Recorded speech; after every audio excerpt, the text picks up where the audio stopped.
Hey guys, what's going on? This is another Madman commentary track. This time for the movie Antiviral from 2012 by the son of famed director David Cronenberg. This is Brandon Cronenberg, his son, who has taken up the mantle of his father's filmmaking style. And in some ways, I think he's surpassed his dad in terms of how to make films that are body horror, existentialist, creepy as fuck type things. So, just to clarify, I started this recording at the same time that my totally not torrent of the movie started. I've never torrented this movie. I've never done that. I'm not basing this recording off of a torrent. I want to make that very clear. But anyway, at this point, we've got our main character with a nice thermometer in his mouth. That good old comfy thermometer that we've all experienced at some point as kids. Whether it's shoved in your mouth or shoved up your ass, you've experienced this. So this movie, like Blade Runner, is very strange. It's extremely strange. This movie is almost psychopathic. It's incredibly weird. It's not quite a cognito hazard. I wouldn't label it as such. I wouldn't resort to that type of labeling practice for this movie necessarily. But I would say to people, if you're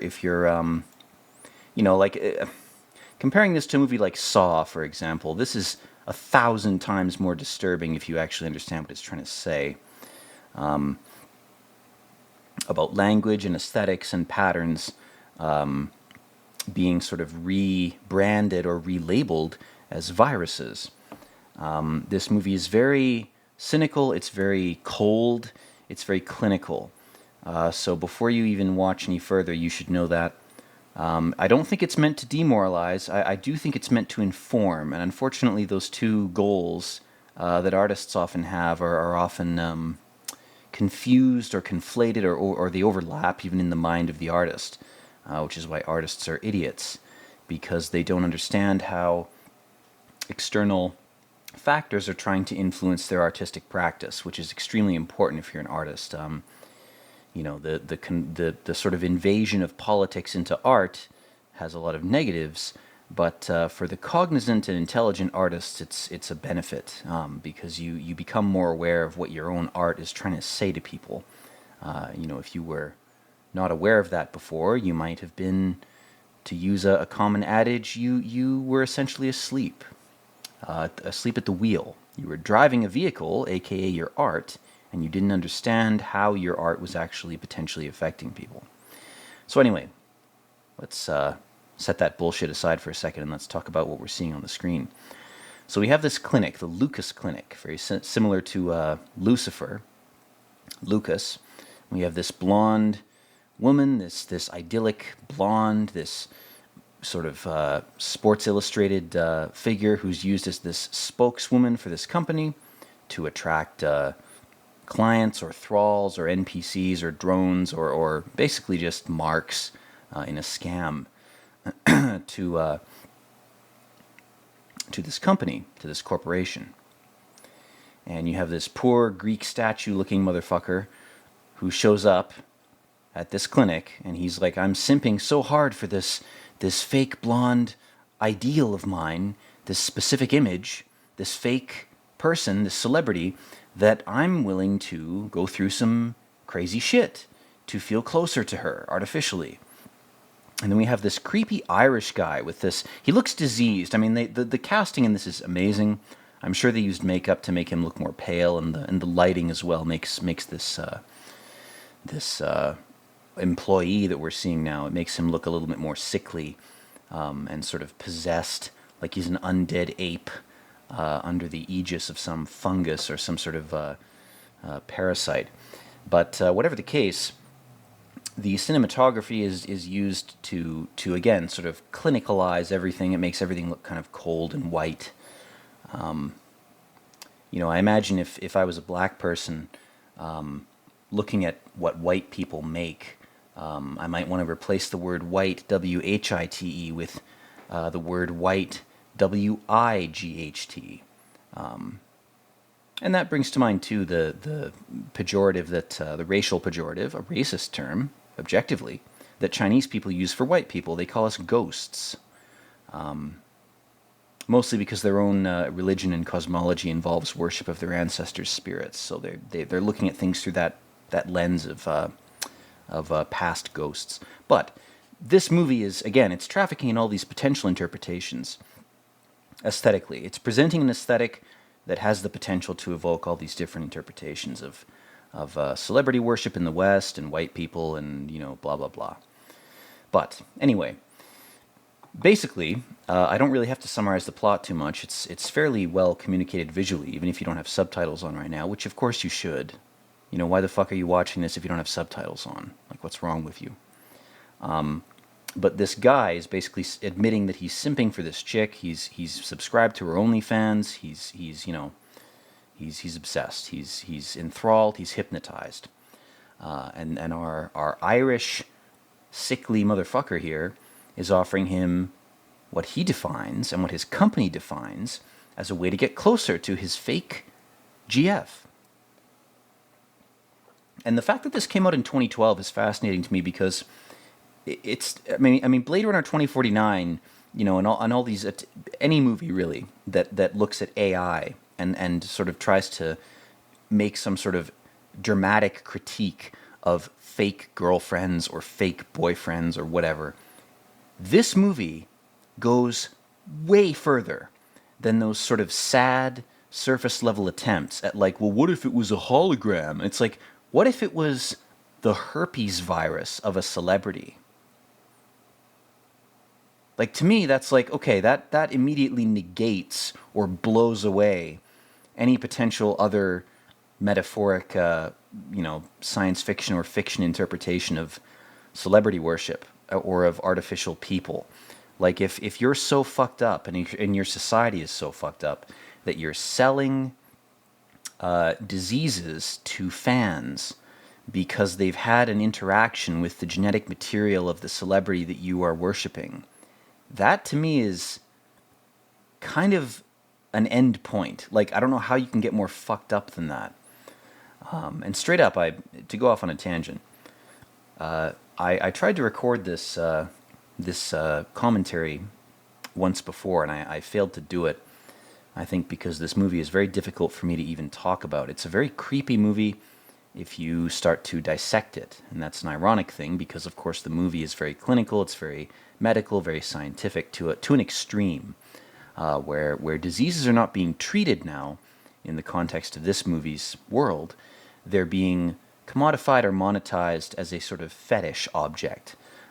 Being sick in this movie is not seen as a simple sort of physical detriment. It's seen as a kind of clothing that you put on. It's like an aspect of yourself. Like, oh, I'm sick. Oh, well, whose disease do you have? Are you infected with Hannah Geist's herpes? And again, the term Hannah Geist, the name of this blonde celebrity, is a reference to the ghost interpretation of white people as some sort of terminally afflicted ape host of some kind of spirit or parasite or disease or fungus or alien or spirit or whatever you want to call it. Very creepy. It's a movie that kind of will afflict you if you have any sort of overdeveloped sense of artistic interpretation or pattern recognition. This movie, it is very fucked up. It will fuck with you more than it will your average idiot.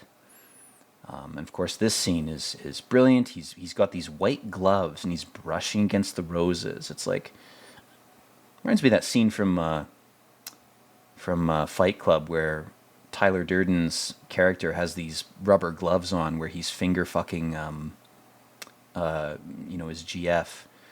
And there's this layer of sanitization and creepiness. It's like the creepy thing is the glove. The creepy thing is the condom. The creepy thing is the artificial barrier, reducing the prominence of natural copulation, like rendering it somehow creepy. And then you have this Victorian aspect too, like there's flowers everywhere, of course, but this lace that Hannah Geist is wearing in this scene, There's this Victorian sort of bondage aesthetic to it, where we look at women in a creepy way. And it's not even that we objectify them.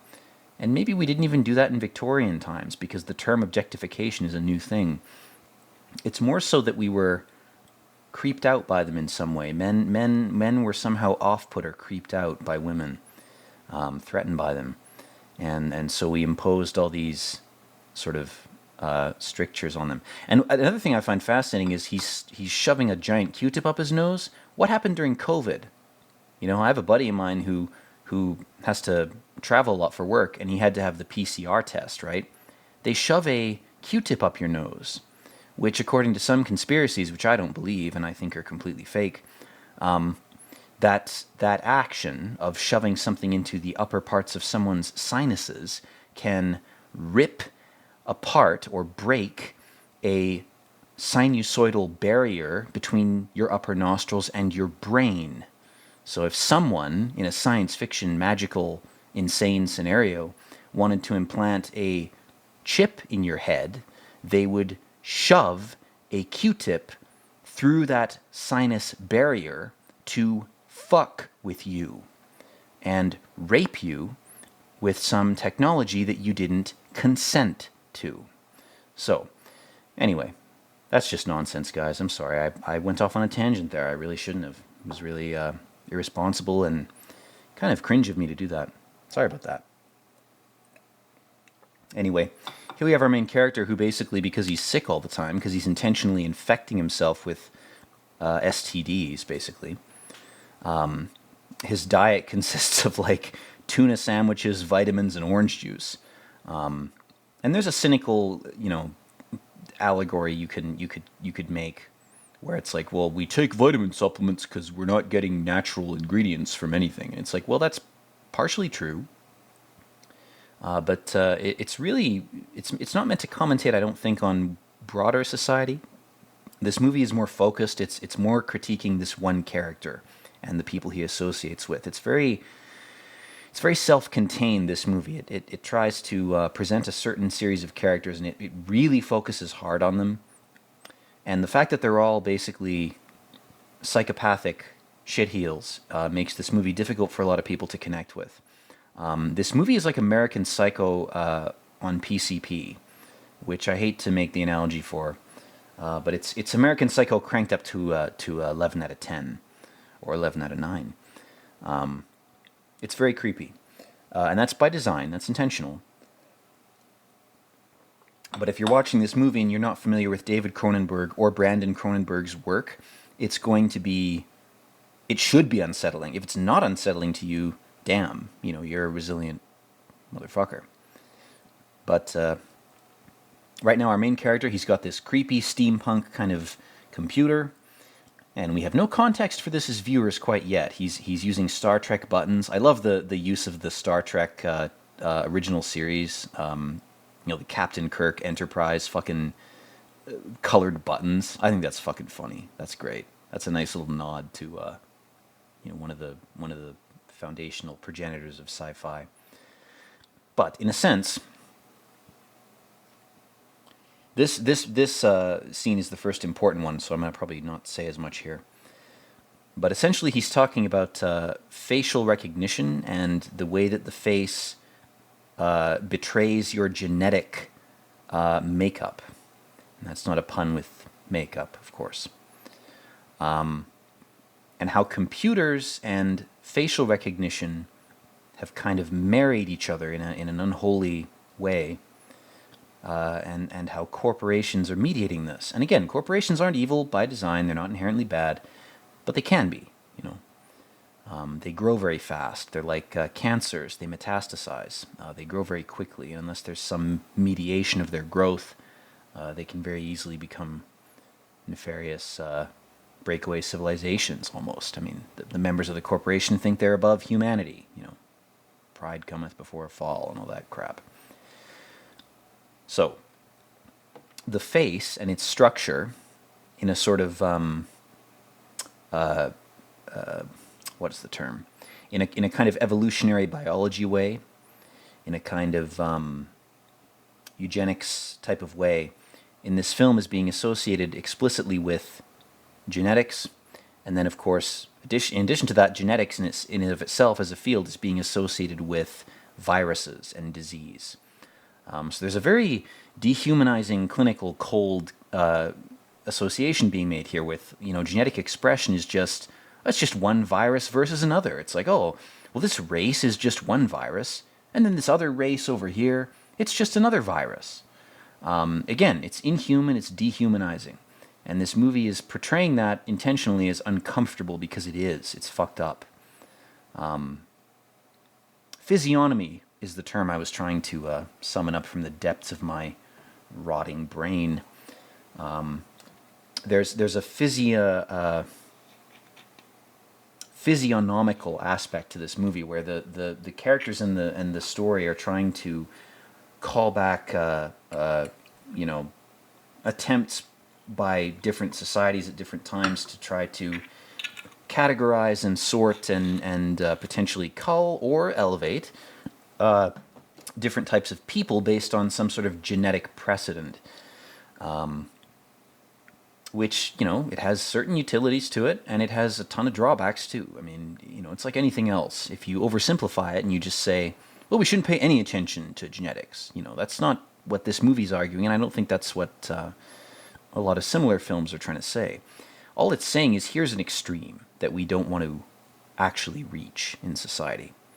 I think a lot of films like this are portraying fictional extremes in order to deter people from going too far in exploring knowledge or exploring different interpretations of how society should be organized or run. And that's useful because if you see a visual portrayal of something and it's undesirable, it might prompt you to either say, well, I could do this same thing, I could create this same society, but do it better, or, oh yeah, this is bad, let's avoid it. Both of those responses to some piece of media like this are I think, beneficial, which is why these types of films keep getting made. Because they're not just deterrents, they're not meant to demoralize you, that's not their sole function. Their function is to present you with a hypothetical extreme and get you to start thinking. And I love this scene too because the movie immediately is like, well, it's not just men, it's not just guys doing this, it's women, there's a woman, she wants to worship celebrity too. And I love how our creepy ginger main character, he gives this woman the same preamble. He's like, she's more than perfect, she's like an epic crystal angel being.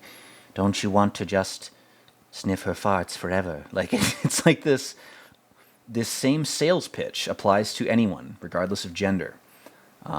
Which, regardless of what your views on any of that type of stuff are, the fact is, companies want to sell you things. And they want to sell you not just objects, but lifestyles. And they want to sell you, even creepier than that, opinions. And even creepier than that, whole ways of being and thinking.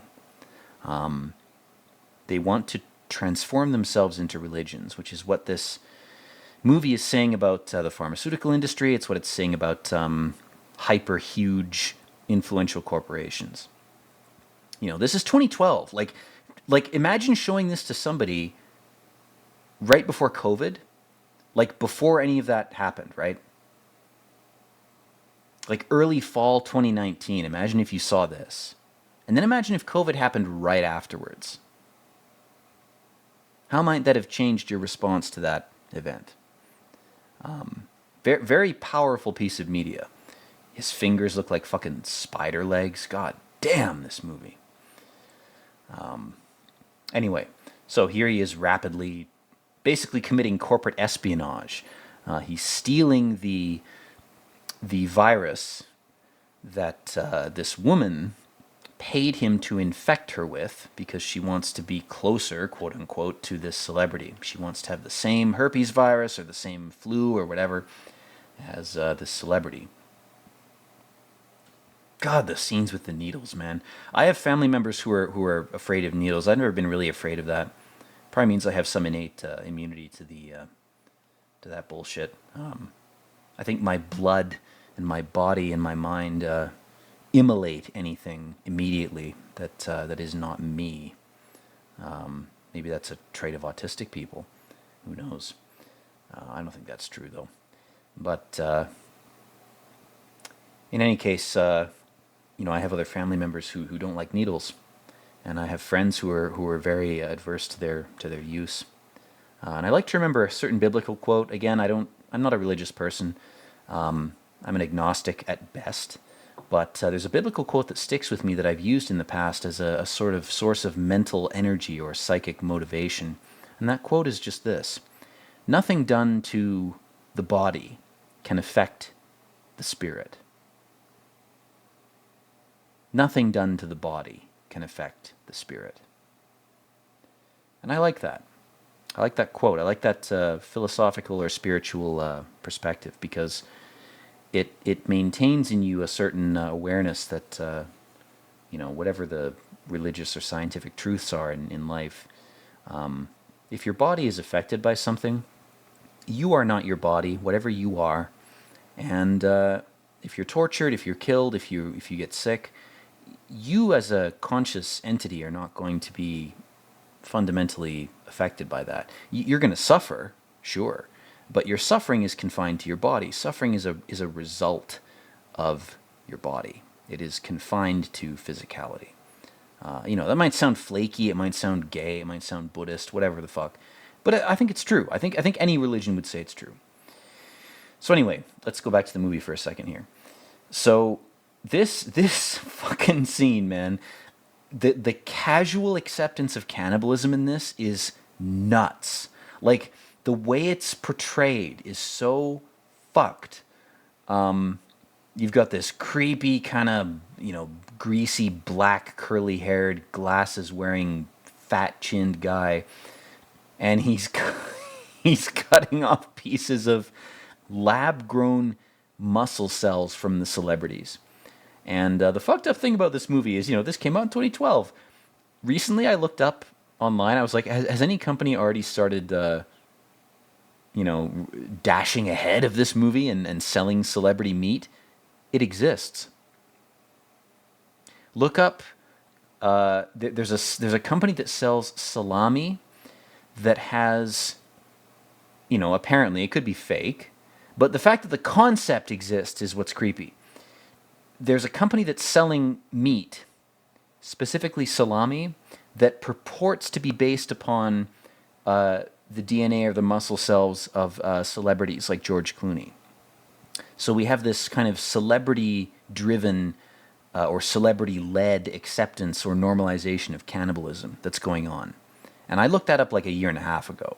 So again, this movie is important. I think its sort of prediction of these kinds of trends should not be ignored. God, that gray fucking yellowish meat. I'm glad they didn't make it just like gray. They made it yellowish. That makes it like it. Ugh. And again, you've got these celebrities with herpes, and they're advertising it.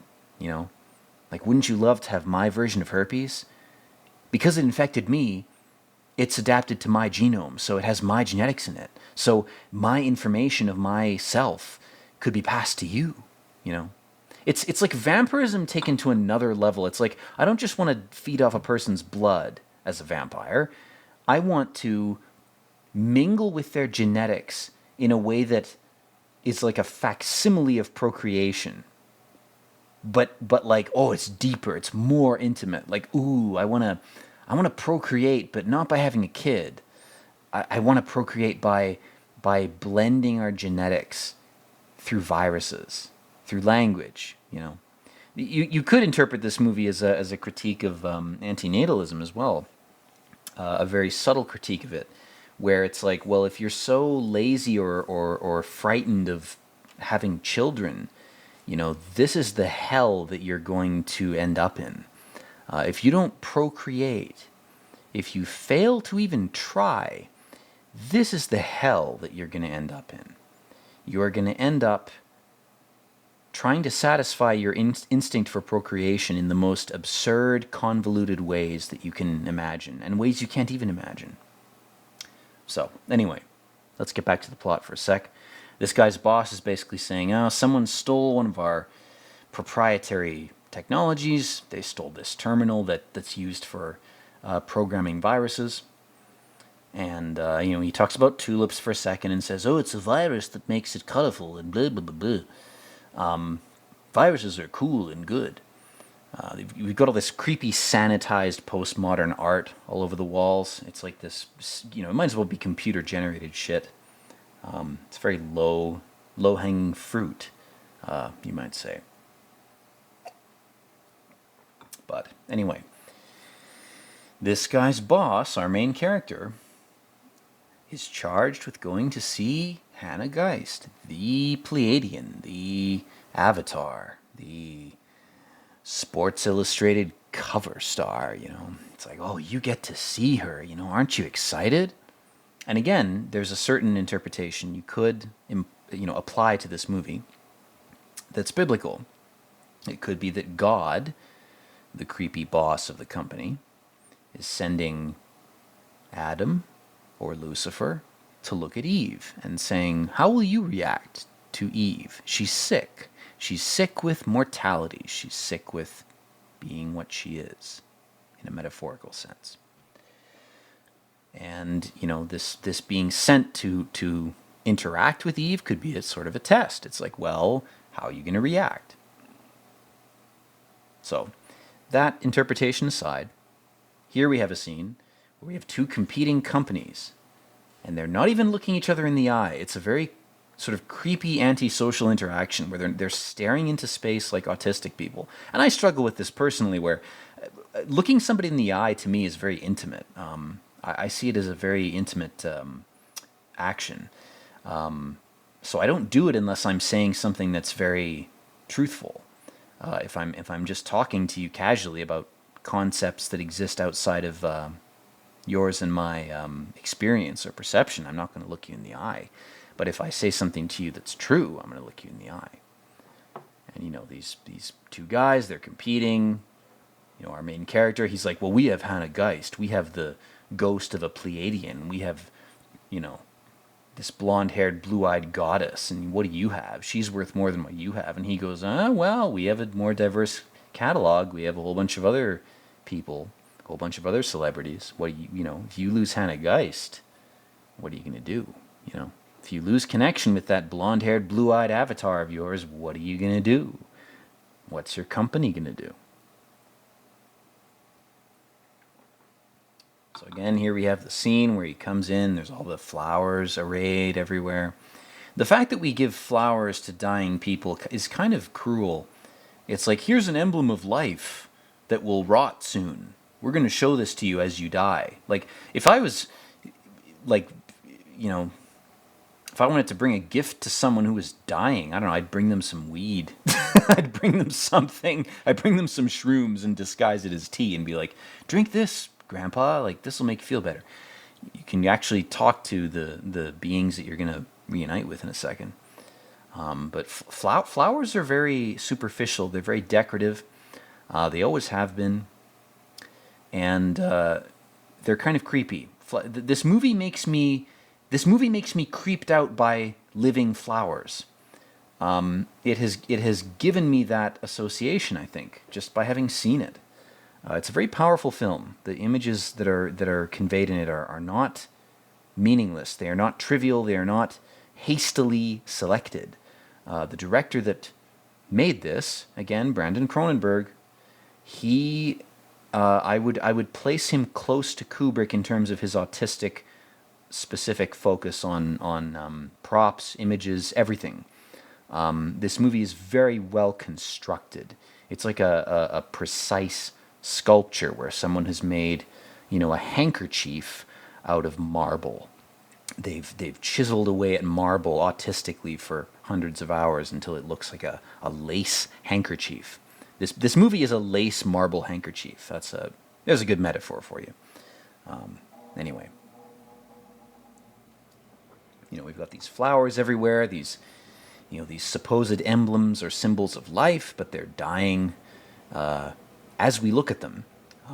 That's why I prefer artificial flowers, because they don't give me that depressing reminder of mortality. If I'm going to put an object near me for any length of time. It's not going to be some rotting flower vase that attracts flies that I have to recycle out every couple days. It's gonna be a sculpture. It's gonna be an object that's a little more enduring. So he gives Hannah Geist his attention. He gets her blood, and then here's the temptation. Here is Adam eating the apple. I've thought about this, and I've written about it in certain documents, and I think if it's not the right time to say this, fuck it,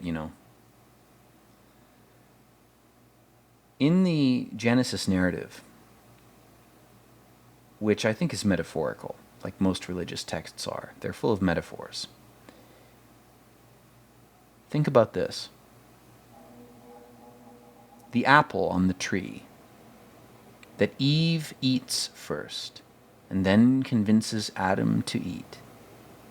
What if that apple was a metaphor for something? Not knowledge, which is what the Bible tells us, which is an apt metaphor. Knowledge is volatile. It can be good, it can be evil. It's like, it's a good metaphor. But what if the apple on the tree was a human infant that died, either in childbirth or due to some disease or due to starvation? And all of a sudden, here you have this protein and blood bag that a starving tribe could eat, that a dying mother could be saved by. When we were younger as a species, when we were apes, we went through various periods of starvation, of near extinction. Even if you think Earth is 6,000 years old, I sympathize with that opinion. I get it.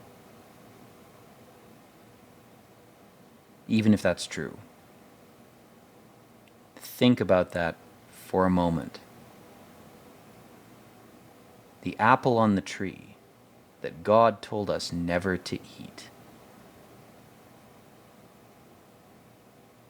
was a dead infant. A child whose blood contained a high percentage of, or high proportion of stem cells, which are healing things. So in the context of this film, this is what's prompting me to say this, is watching this film. Our main character's interaction with Hannah Geist is like him eating from the apple, because he injects himself with her blood. And if she has committed that cardinal sin, or whatever the fuck the Jew-Christian religions define as a sin, whatever metaphorical shield you need to confront real knowledge because you're too fragile to actually accept it. Whatever shield you need. This movie is trafficking in that kind of metaphorical space because its main character is afflicted now. He can't go back. He's damned in a sense because he's tasted the blood of a child. He has corrupted himself in a way that is irreversible. And of course, we have him at his terminal here. He's looking at this virus that he just injected. And what's the digital face of the virus? What's the digital protection? It's an infant. Isn't that funny? What an interesting coincidence. It's almost like my current rant is legitimized by this movie that came out 12 fucking years ago.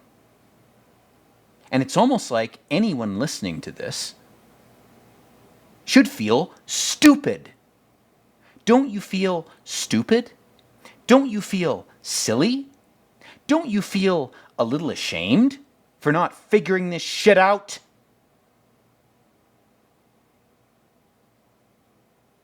I had to spell it out for you at my own expense, at the expense of my family and my loved ones. I had to say this shit openly. Nobody else was willing to do it. You fucking cowards. Fuck you all. Anyone who thought of this and didn't say it, fuck you. Anyway, guys, sorry. Kind of lost track of myself for a second there. That was all just a performance. It was all just an act. It's all meaningless. Doesn't mean anything. I was just playing around and having fun, inventing. Don't interpret any of that as serious or legitimate, please. You know, I love you all, and I wouldn't want any of you to interpret that literally. Anyway, let's get back to the film. Let's resist the impulse to go off on unrelated tangents that have nothing to do with anything. So we have our main character here, and he's sick. He's sort of rotting away because of his bite of the apple that he took.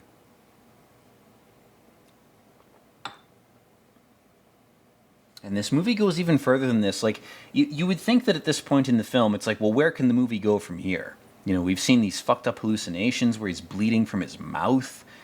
You know, he's identifying with the feminine. He's being forced to overlap his psyche with a bleeding human body, a menstruating female that is involuntarily producing blood when it doesn't reproduce, and even after it does, it keeps bleeding. Again, if you're a straight dude, a normal person, unlike me, I'm a fucking retard, freak, alien, demon, whatever. I'm fucked up. I'm not you. You're not me. Take comfort in that. If you're a normal person, you know, your girlfriend's period or her menstruation should disturb you because it's unfamiliar to you. And it's something that is... It's so creepy, I think, even for women, that if you can just put yourself mentally in the space of like an 11-year-old girl, which sounds fucked up. I don't care how fucked up it sounds, but it does sound fucked up. Imagine, you know, whether your parents have told you or not, imagine if they didn't tell you. Imagine if they were too squeamish or prudish to tell you, you know, you're going to bleed once a month for a week. You're going to spend a week bleeding. I would think I was in hell. I wouldn't want to live. I'm too fragile for that shit. Imagine that. Really try to imagine it. This movie, again, it doesn't blur gender boundaries per se, but what it does is it talks about blood and viruses and genetics and patterns in ways that are kind of unprecedented. So that's why I'm bringing up this topic. That's why I'm prompting you to imagine what I'm saying. Imagine that. You know, imagine realizing that you are a vessel for procreation, that if you don't procreate, you're punished with abdominal pain, bloating, bleeding, diarrhea, nausea, all sorts of things, every month of your life until you reach infertility. If there's a conscious being in any woman, if any woman is as conscious as the most retarded man, that is fundamentally heinous. And here we have this scene, you know, this guy, he's been infected with herpes. He's so desperate to identify with the feminine that he's like, well, what if I get a feminine disease? Will I know what it's like to be a woman? Will I know what it's like to be this woman who I'm worshiping? She's a celebrity. She's Lilith. She's Sophia. She's blah, blah, blah, blah, whatever. You know, pick your goddess. Pick your devil. Pick your name. It's all the same shit. It refers to the same thing. It's just men and women trying to understand each other. Most of religion is just that. Because there's this inescapable dichotomy imposed by some, I don't know, evolutionary imperative or whatever it is. Could be something cosmic, it could be something science fiction, whatever it is. There's this imposed duality. And this imposed duality is why I have sympathy for people who want to escape it, because it's like, it's so fucked. And this movie doesn't try to escape it. It embraces it to an extreme. And it portrays trends in civilizations that are in decline, where cannibalism and all sorts of other quote-unquote degenerate practices are practiced. This movie is very open about its intent to portray these things. Anyway. Let's shift back to the story here for a second. So our main character is saying, well, I've infected myself with this virus that I think is really rare and valuable to you. And he goes, I don't know.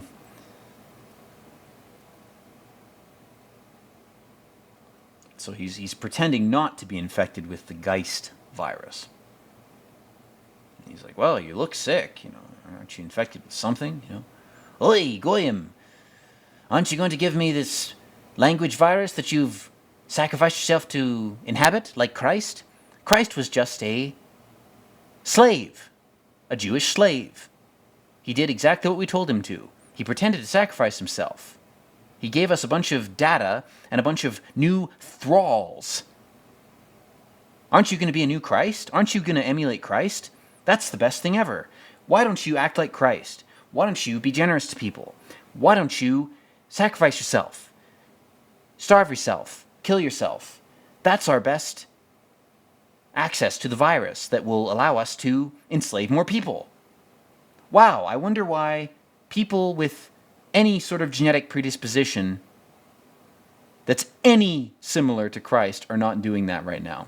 I wonder why we're not retarded enough to do that.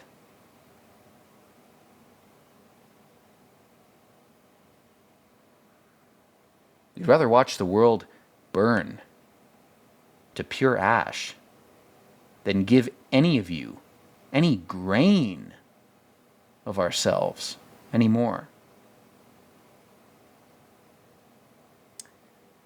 Sorry guys, I think somebody else took over the mic for a second there. I don't know if there was maybe a glitch, maybe I had some interference from a different signal. Sorry about that. I'm gonna keep it in the recording just because I don't want to expend excess energy editing this. I hope you guys understand. I do apologize. Nothing that I said or that you may have heard for the past couple minutes was in any way legitimate. It was all just bullshit. Must have been some static from outer space. Must have just been a signal. Don't pay any attention to it. Just disregard it. Let's get back to the plot of the film. That's the point of this recording. So again, these characters who talk to our main character and are very cynical about their job in the blood bank industry, the virus, disease, blood kind of industry. They're very cynical people. They're meant to be contrasted against our main character because it gives the viewer a false sense of emotional identification with the main character, who is meant to be this sort of psychopathic individual. And again, you have these sort of openly, lurid, pornographic takes on celebrities. You have this whole article or this whole news story that's focused on this one celebrity's anus, which is not, that's not too far off from what we're about to experience. And here he is, he's eating the Hannah Geist cannibal meat. Like he's basically eating her pussy. He's eating her pussy gruel forever. He's an eternal simp. He's an eternal worshiper. He has lost his soul to the worship of a body. And and he has become something less than human. I don't even want to ingratiate his status by calling him a zombie. Even a zombie is more honorable than this fuck. You know, he's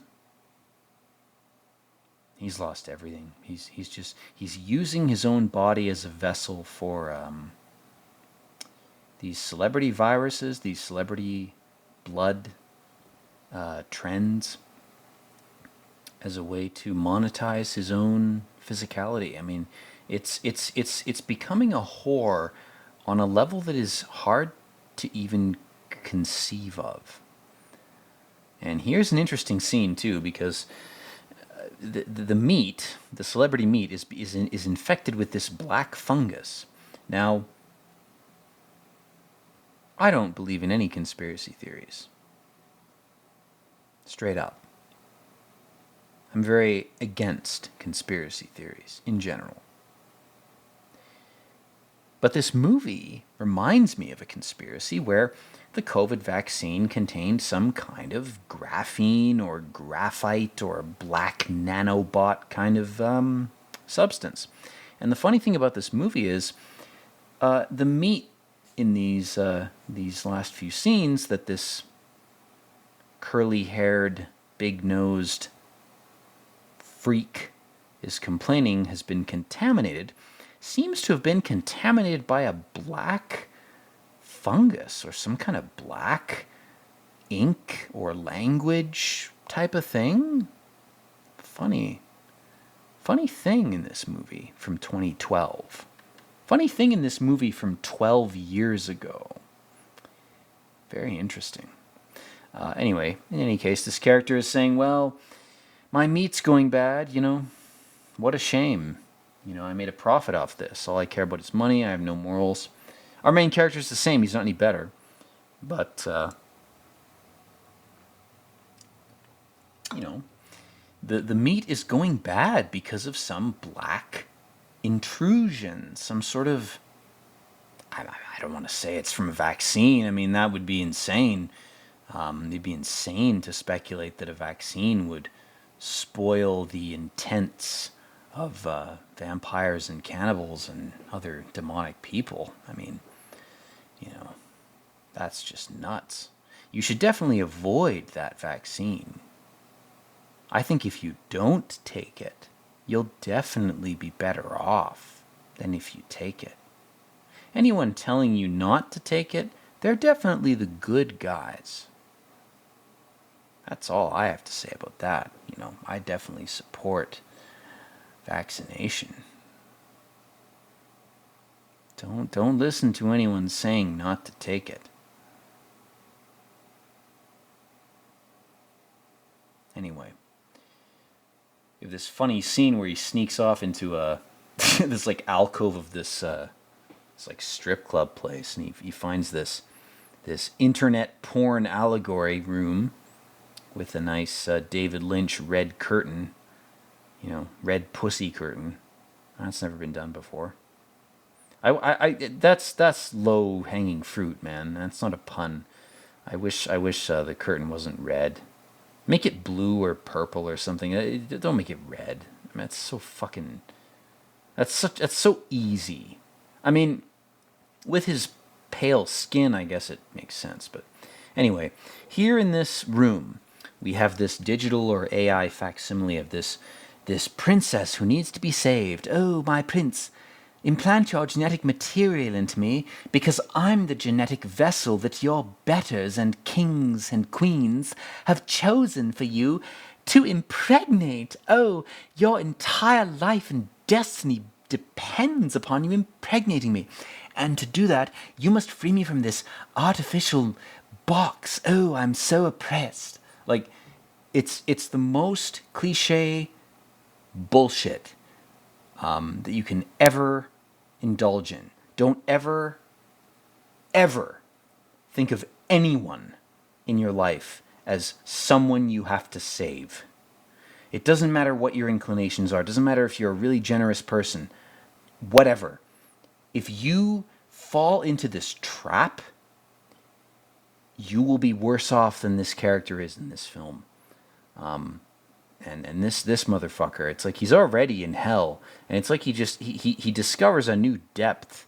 He descends even further than he thinks he could. I mean, it's unbelievable. Oh, the glitch of her face where she has black eyes. That is fucked, man. Totally fucked. So this scene is kind of boring. I should have saved my rants for this scene because basically the gist of it is he gets conned by black-haired, big-nosed, big-necked guy of no particular persuasion into divulging a bunch of information that they think they are going to benefit from. But the poetic irony is, if these motherfuckers actually got the virus that this guy had, they'd all be dead. The virus is lethal to all of them. So the irony is, our main character, he doesn't even know what he has. You know, he's got a nuke. He's got the next level nuke where anybody who touches him is fucked. Anybody who touches him or anyone he's touched is fucked. I mean, you know, it's the most heinous virus anybody could ever have. And I think the saving grace of this film is that the main character, he doesn't even understand what he has. He doesn't even know what he has. He's not even aware of the gravity of his infection. And maybe that's sort of, by design, by somebody's design. Who knows? So in this scene, practically speaking, plot speaking, our main character is saying, well, my Apple computer has failed and I need some new Apple RAM. And this guy's like, well, that's going to cost you $8,000 because Apple RAM is 100 times the price that it's supposed to be. And the guy's like, are you fucking kidding me? Like, fuck off. I love the fact that there's this like central stainless steel kind of tube or column. And there's all these like plastic tubes coming off of it. It's like it's a time machine or something, Very cool. Very interesting.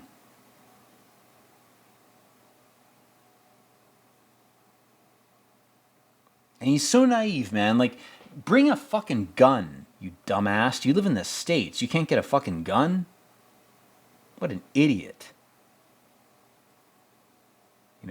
If you're gonna exist in this reality or this time period or this world, like, get a fucking gun, dude. God damn.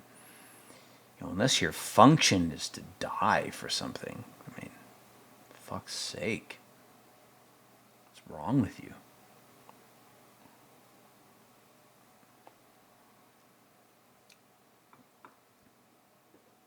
This fucking dysgenic fuck faces him. He's like, I will definitely kill you. My jaw is 5 centimeters lower than it should be because I'm a mutant. I'm genetically fucked. But when they casted someone, they wanted someone who looked weird like me. When they were casting this movie, they wanted a weird motherfucker.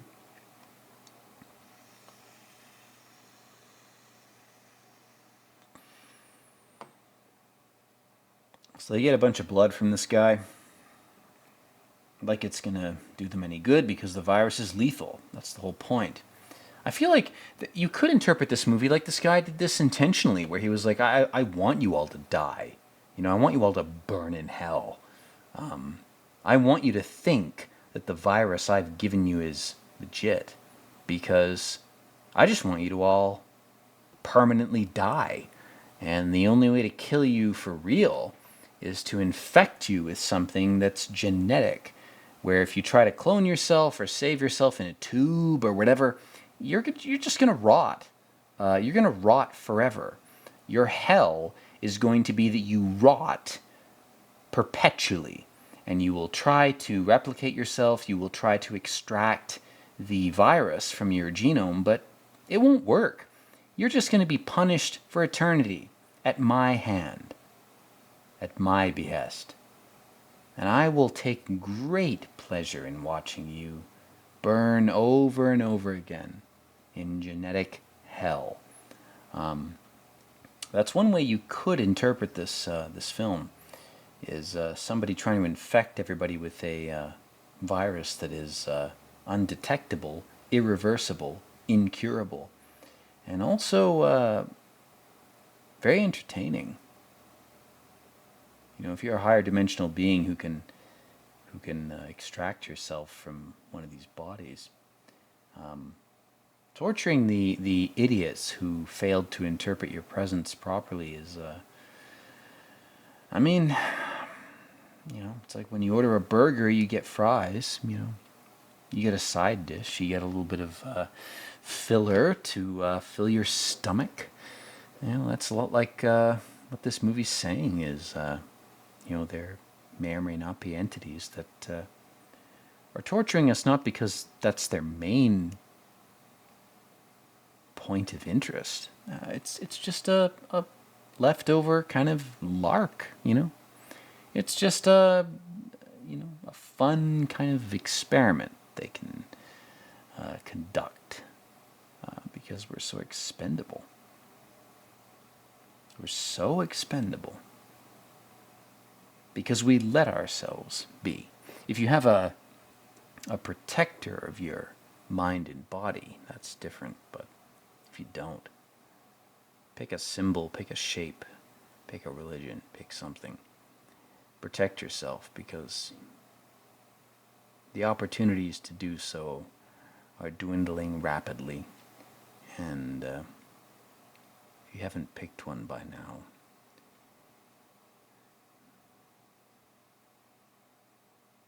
well, you haven't picked one by now. I love this fucking boy band asshole from, like, he's like Singaporean or some shit. He's like, oh, I have spiked hair. I'm your new Asian minder. It's like Blade Runner. It's the same shit. It's like, wow, well, there's an Asian minder from the moon that is, you know, been assigned to you. Oh, you'll have the calamari? Really? The squid? Yeah, that's not obvious at all, dude. You are a squid, you fuck. Not that most of us aren't, but yeah, of course we're all squid. Squid are early enough that they constitute a evolutionary ancestor for everybody. Hence the strands of hair that are falling over our main character's face. Those are meant to evoke tentacles or tentacular shapes. You know, he's meant to be presented as some kind of creepy entity.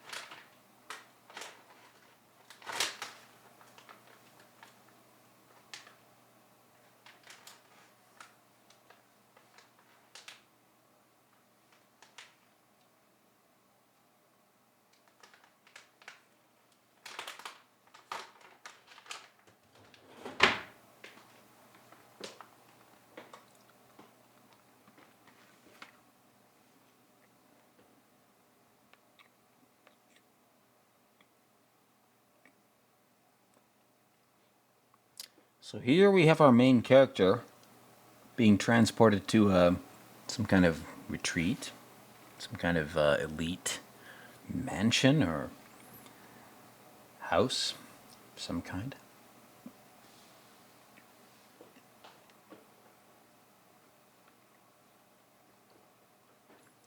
When I was a kid, I have a vivid memory of looking at those black dots that trimmed the edges of the interiors of car windows and wondering what they meant. I had this impulse to interpret them as something. I love that shot. I've never seen a movie ever that indulges in that kind of detail.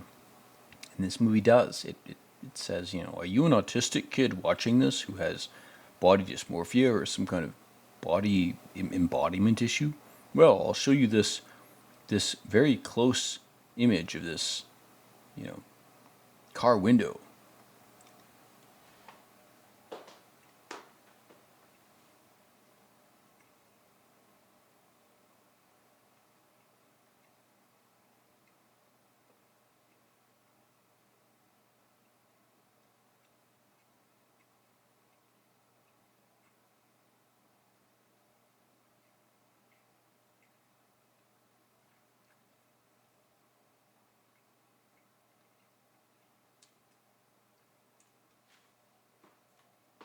So this admission from this doctor, which is Malcolm McDowell, is very significant.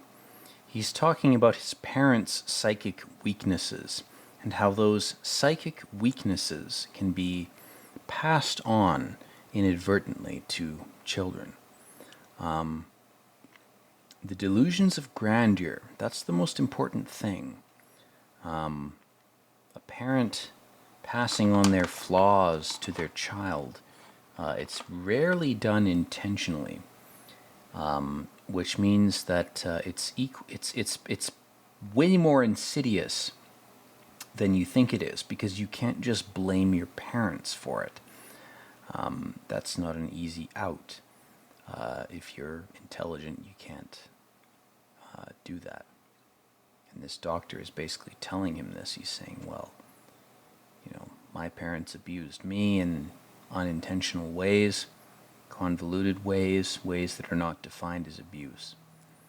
And there's really no cure for this other than in this movie's logic. This movie's very creepy, cold, inhuman, pessimistic corporate logic. The only cure is basically to deny your soul, to look at life and embodiment as a kind of mechanical process in the Victorian sense.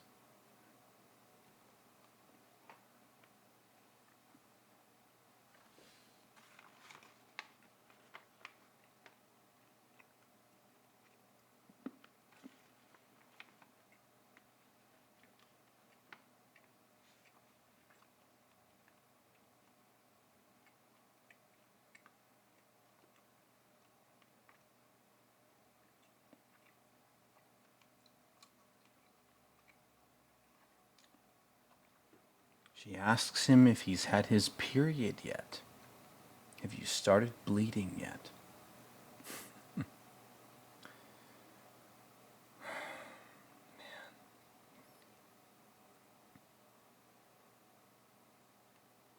I get the feeling a lot of these movies are just psyop propaganda against... they're meant to be... They're meant to discourage you from not breeding.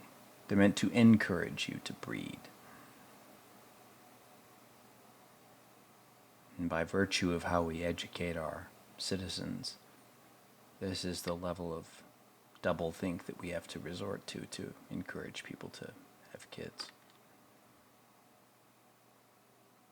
You know, through making horror movies about coping mechanisms that replace the instinctual desire to have children.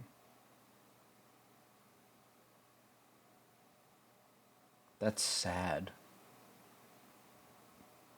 If we've reached that point, if any of this content is meant to do that, the very fact of its existence is indicative of something so deeply wrong. A band-aid is not the solution. We have to plumb the reason for the wound in the first place.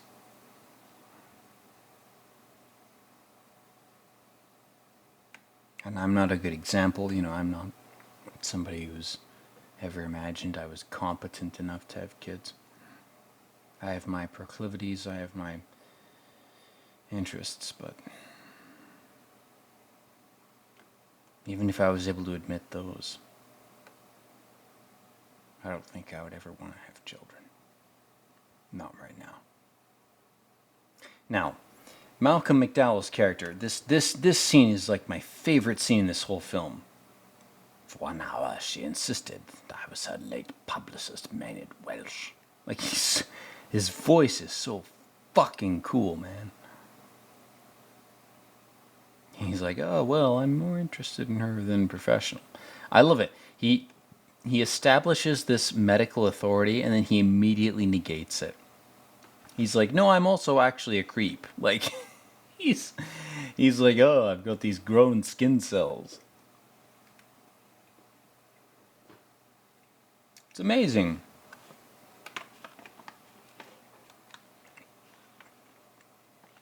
It's my favorite scene in the whole movie. Straight up. I believe in God is a sign of dangerous infantilism. There's a part of me that agrees with that. I'm like, yeah, you know what? It is. But at the same time, he's deferring that impulse to some kind of creepy science shit. The thrall of the collective eye. It's like some Baldur's Gate shit. I want to say this this actor was involved in either Baldur's Gate 1 or 2 or both, but I'm not sure.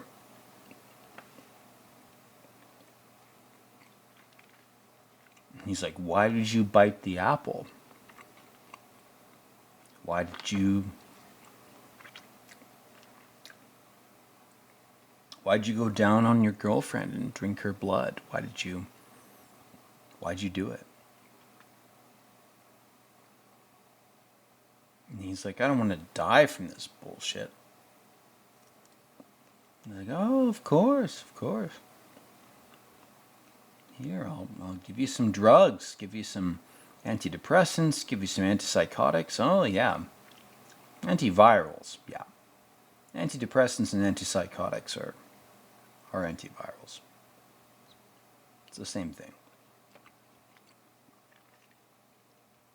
You can walk through that rose corridor, that flaming red pussy, as much as you want, man. You can go back to that experience over and over and over again. You can put on gloves. You can do whatever you like. It's going to be the same experience every time. The fall from grace is always the same. No matter the era, or the space, or the time.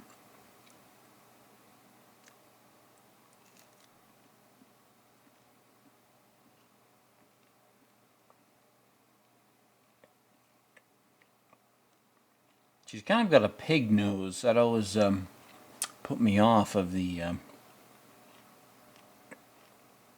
idyllic portrayal. She's kind of got a pig nose.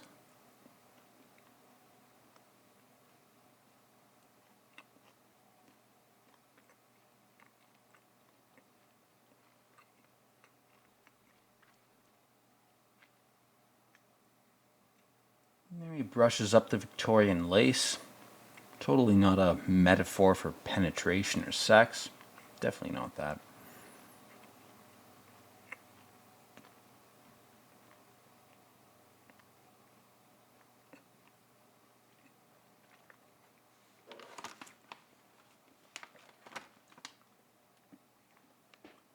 Oh, he's had his man period. What a travesty. You know, if you've had hemorrhoids as a man from any sort of chemical or physical abuse of your body, that's the only way to really understand a woman having her period. He's testing himself. He's in an empty pool. He's on fucking Epstein Island in the drained blood pool. for all the raped and sacrificed children. Staring up at Diana, the goddess, golden-haired and blue-eyed. He's like, I love how his coworkers just fuck with him. It's like, well, you look like shit. Like,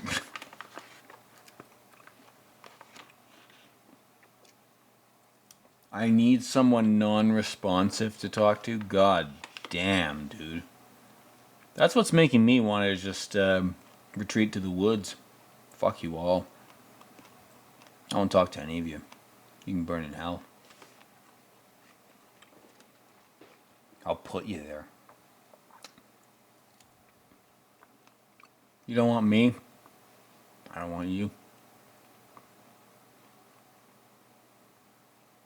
Deal's done. Most of you have already expressed your desires, your interests.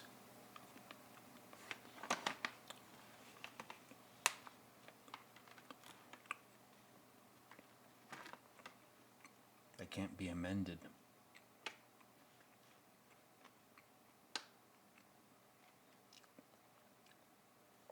They are what they are. It's like I'm asking this woman, like, oh, do you have any other records, or, can you dig stuff up for me? And it's like, well, yeah, but it's all already happened. It's all in the past. It's all been done. Things have already been determined. You can't change them. Your desperate attempts to do so are pathetic at best. At worst, they only further condemn you.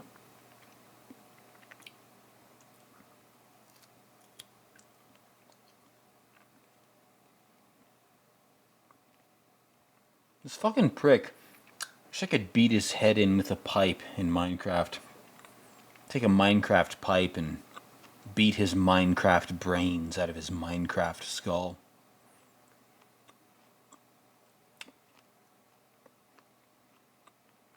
This is where I feel a twinge of sympathy for our main character. I'm trying to do this, but he was already fucked. It's like cope. It's like attacking this guy is not going to do anything for you. It's not going to punish him, and it's not going to ingratiate you. It doesn't matter. It don't matter. None of this matters.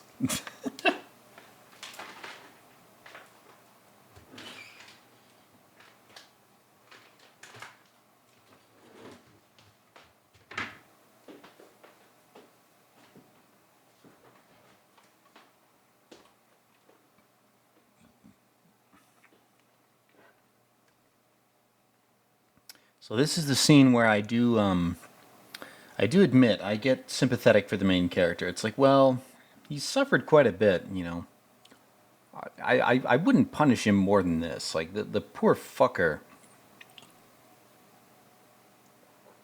There's a part of me that says, as a viewer, if I'm looking at this character in this film, he's trying to make a living, he's sort of, he's living in a society that's morally bankrupt, he's got to adapt, he's got to do that. It's got to be a thing. And this guy has done nothing but fuck with him, and he's been relatively honest to to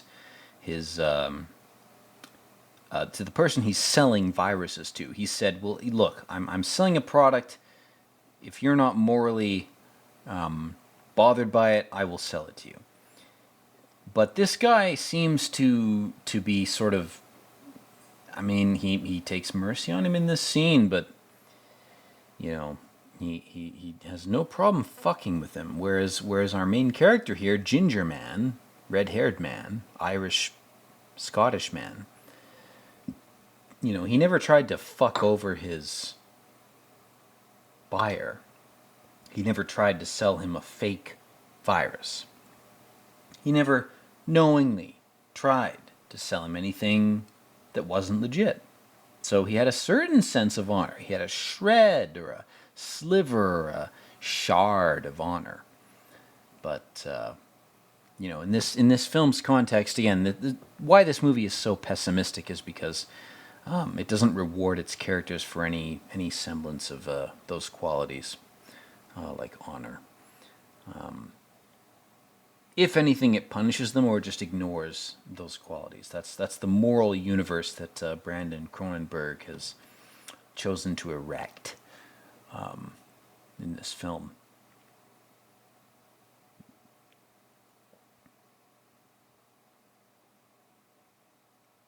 And we sort of have like a Silence of the Lambs scene here, where he's looking for this guy's PC, his rig, so to speak, and he can't find it. It's already been stolen. At that point, I would just run the fuck out of the place, but in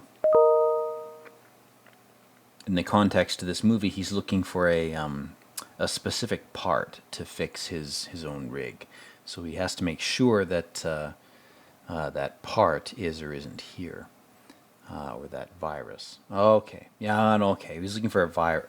Well, I can't remember. He's looking for something specific that he needs.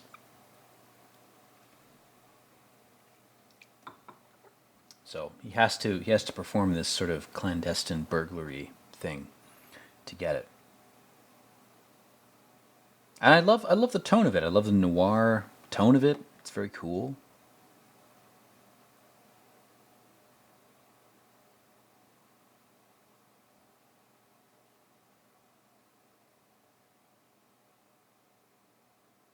I should have spent more time talking about the Malcolm McDowell scene.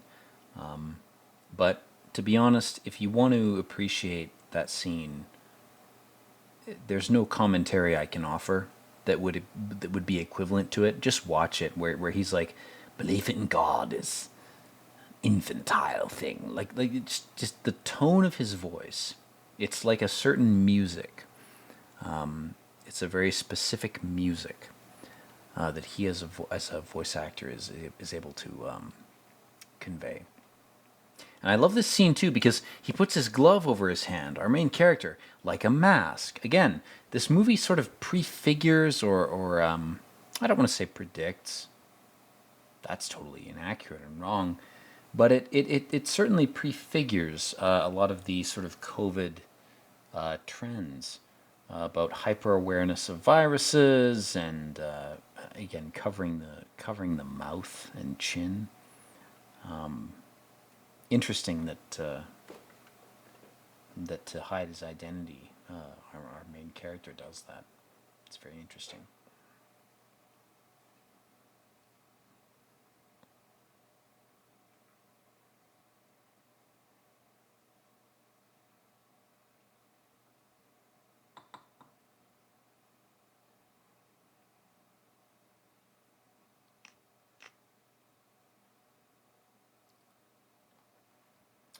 Now, the other thing, too, that's interesting about Hannah Geist in this story is that the flu that she caught that killed her came from China. And of course, we all know COVID didn't come from China. That's completely false. But at some point or another in this movie, they make that connection in this fictional narrative. They say, well, Hannah Geist, this white woman with blue eyes, she got really sick from some virus that came from China. Imagine that. What a nightmare. It's crazy.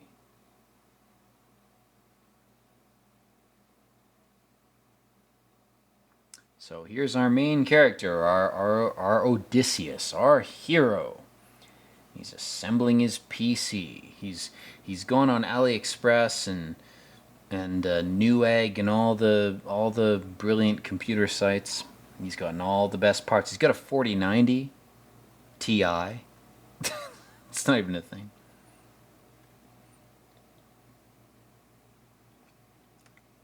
So again, this movie, in its portrayal of the nature of the virus, is sort of doing a crypto breeding kind of motivational thing where it's like, well, if your life has no meaning and you're watching creepy movies, it must mean that you just need to have a kid. You just need to breed. Maybe I'd do that if the economy wasn't fucked.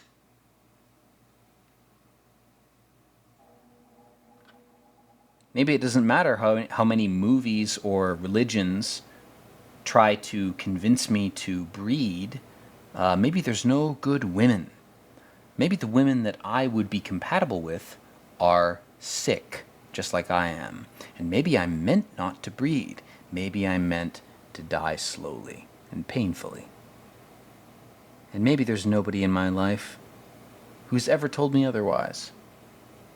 You know, I'm playing the part of some disaffected Gen Z or Gen Alpha even.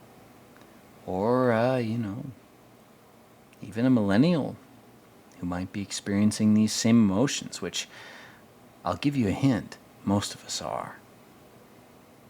So again, Malcolm McDowell here, man. These are the best scenes in the movie. I don't even have much to say. I'd rather people like just watch the movie. Like his voice is so fucking honeyed. It's like syrup, maple syrup or honey.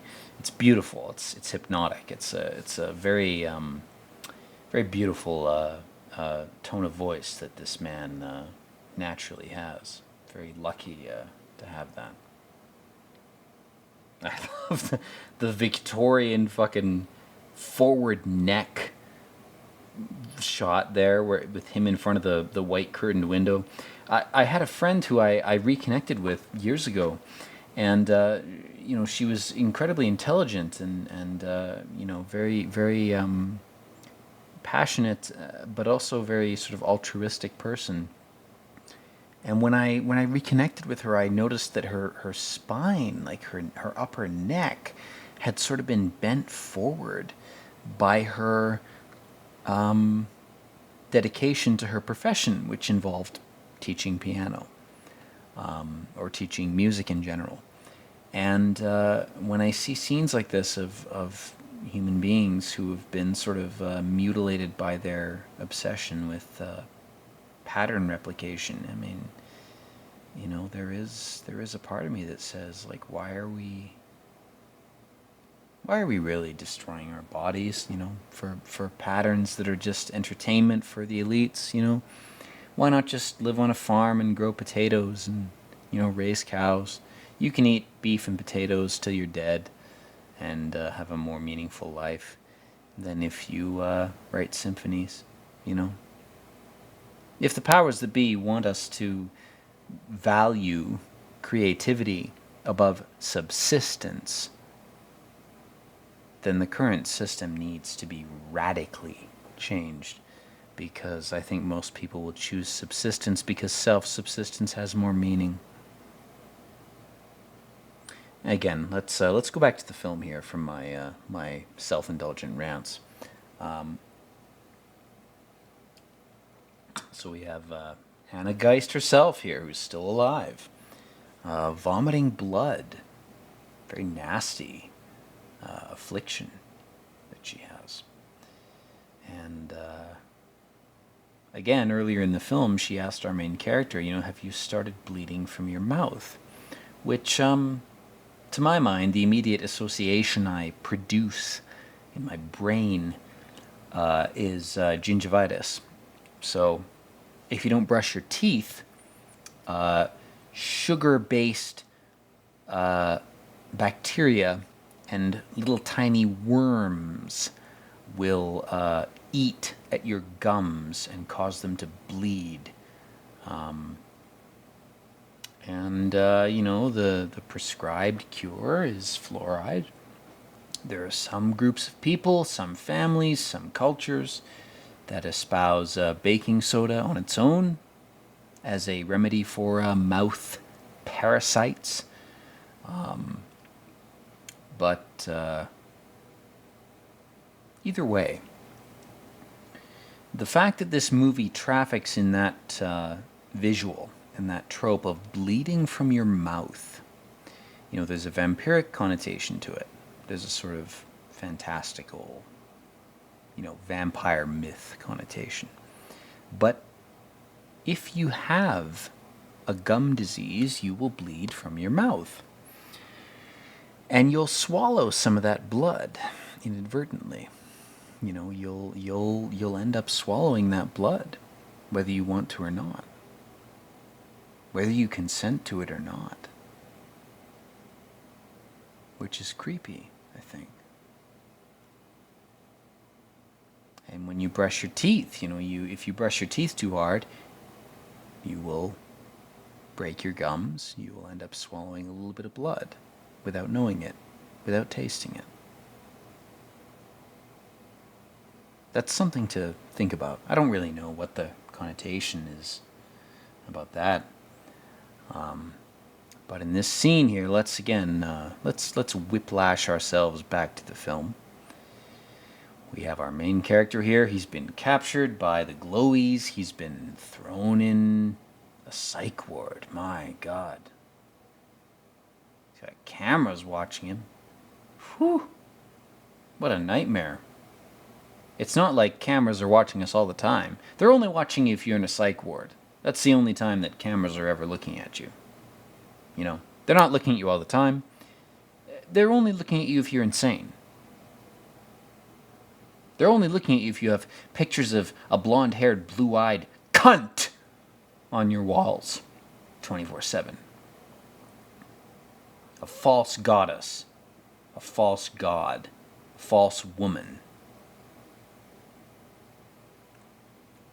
God, this poor bastard.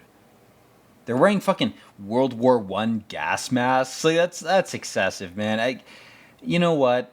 Crandon Bronenberg, fuck you. This is too much. You didn't need to put them in gas masks. If it would have been better, it would have been more effective visually, in cinema terms, if you'd put them in masks. But this is 2012. Masks had not been conflated with gas masks in that way quite yet.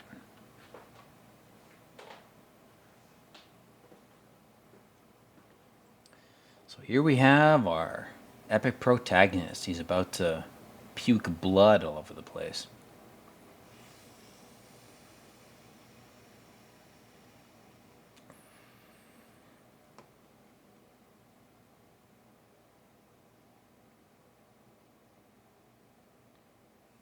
An involuntary sacrifice. Almost like he was forced into doing it. God, this scene becomes something interesting at this point, where he's like, I can paint with my own blood. I didn't ask to express it. I didn't consent to express it. And in fact, because I didn't consent to it, the blood I've spilled is within my power. I have control over it. I control my own blood in a way that no one else ever can. It's like he's sort of, he's coming into himself. He's recognizing himself. He's starting to know himself. He's like, here's something no one can take away from me. No one can take away my own blood. I could kill other people, sacrifice their blood, and I would be subject to a whole set of rules and all sorts of strictures and confinements. But my blood is mine. Even if I'm in a prison, even if I'm in a physical prison, my blood is the last resort. It's the last thing I could look at and say, this is me. This is mine.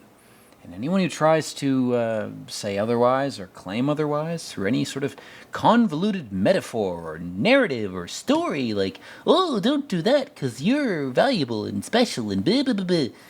Fuck off. I am my blood. and my blood is me. That's power. That's individual power. If you hate everybody around you and you want to escape, it's not enough to cut your legs or cut your throat or whatever. It's a psychological thing. It's a mental, metaphorical thing. If you realize that you are you and you control your own blood, which is yourself, it's your genetics, it's your sense of you, spiritually, metaphorically speaking. I think that's part of what this movie's trying to convey is if you're being oppressed, if you're being controlled, if you're being manipulated by people, if you feel that you have no way out, the way out is not to cut yourself or kill yourself. That's not true. That won't get you out. The way out is to acknowledge that your body is fueled by your blood, and your blood is you. And if you don't like what people are doing to you, you can refuse consent, and you can emancipate yourself. The mustache on the Hannah Geist thing, that's a reference to the mustache painted on the Mona Lisa, which was a big deal back in the day. It was like, oh, the Mona Lisa is this incorruptible feminine, how can you corrupt the most beautiful woman? It's like, well, Da Vinci probably painted a man dressed as a woman anyway. Smart people are often homosexual. It's a sacrifice that they make to give knowledge to the rest of you, which is never repaid. It's a sacrifice that's made explicitly because it's not repaid. It's something that is contained and, in some ways, on some levels, it's an excuse for hermeticism.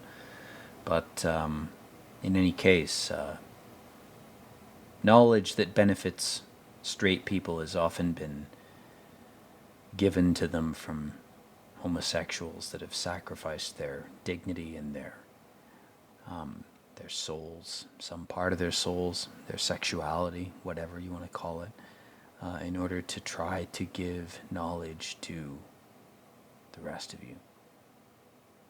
It is a sacrifice, and they won't admit it. God, I love the fucking Hannah Geist cardboard cutouts. Holy shit, that is great.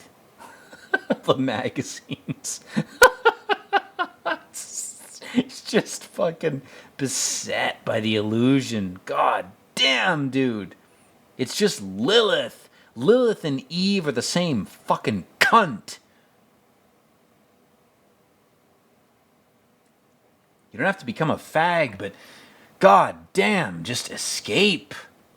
Just writhe out of it however you can. God, I've been here, man. Holy shit, dude. I've fucking been here. Oh, this poor bastard. Oh my God. Barfing blood on the floor. Fucking hell, man. Ugh. To become the virus in order to save the people that are infected with it. To have to be the thing you're trying to kill. That's not even hell. It's transcendent. It's like if you know what hell is, you have to become a fake version of it just to show people what not to do. They won't see any other way. I mean, God damn. The things you realize as you get older, man. Them putting the blood red makeup on her lips, tending her hair, which is probably dyed blonde. It's probably not even really blonde. Not like blonde means anything. Oh, gold. Oh, it's golden hair. Oh, gold hair. That means it's a good soul. Blah, blah, blah.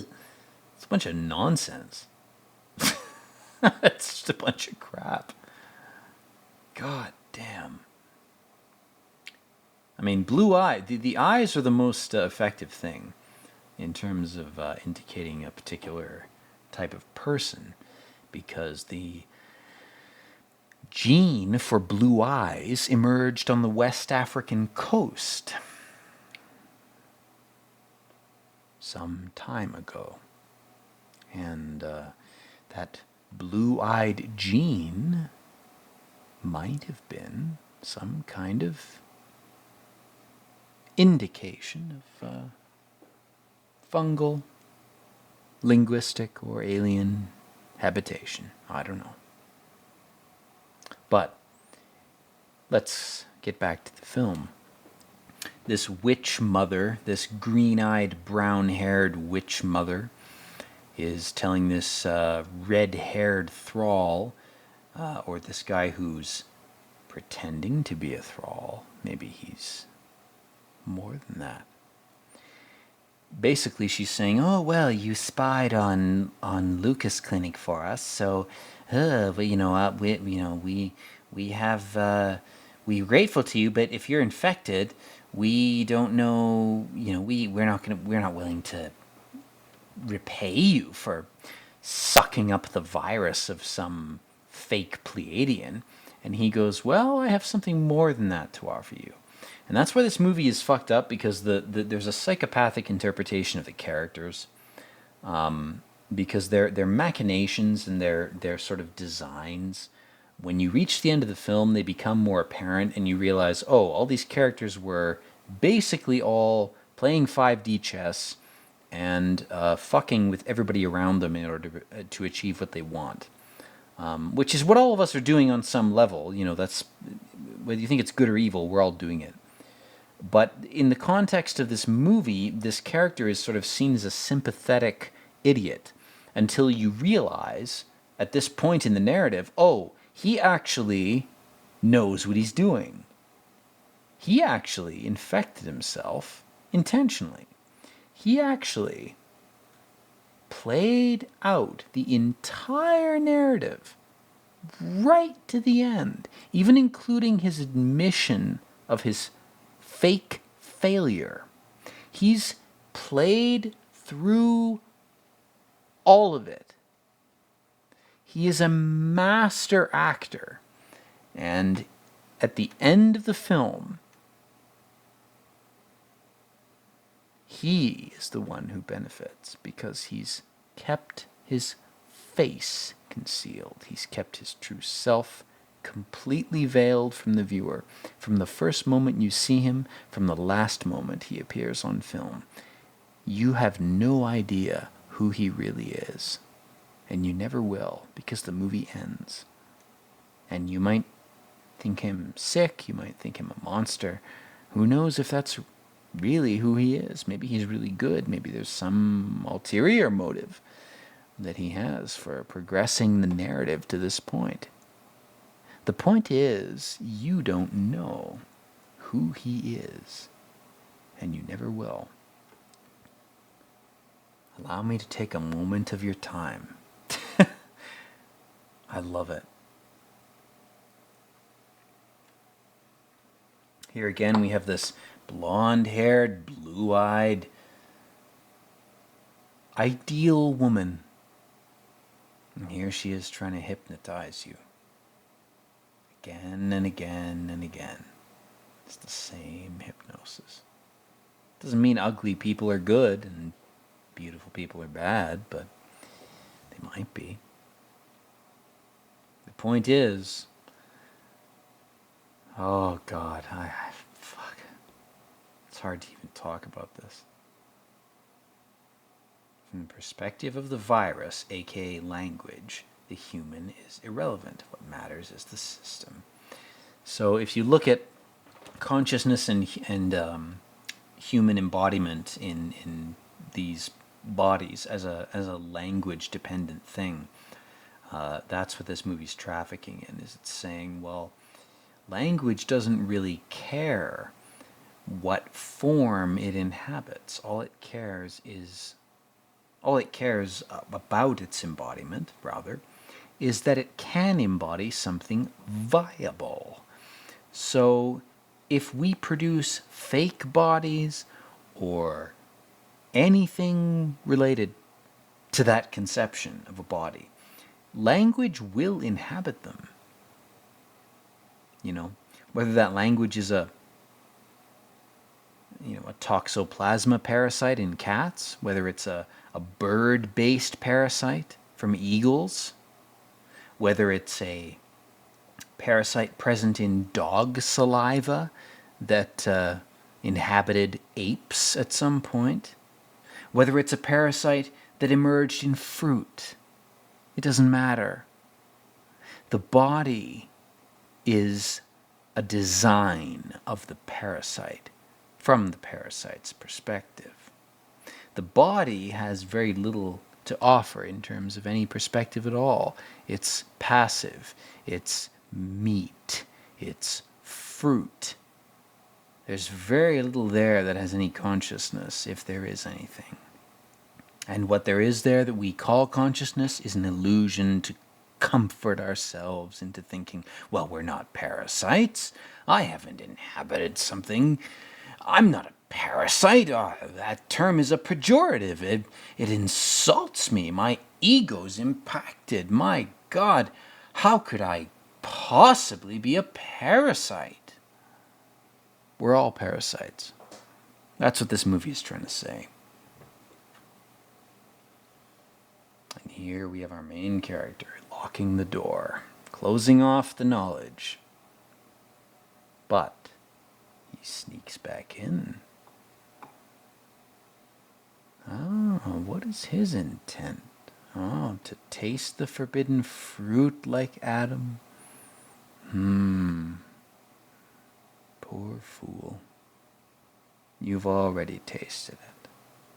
But he doesn't know. He has to affirm it. He's like, well, I have to actually perform the ritual. I have to actually cut into the fake woman, the undead Lilith Eve facsimile. I have to actually taste the blood to make sure that it's legitimate. That's his excuse for himself, but in reality, he's just so starved. He'll drink any blood from any source. She's perfect somehow, isn't she? And the blood is black, like ink, like language. And he drinks it.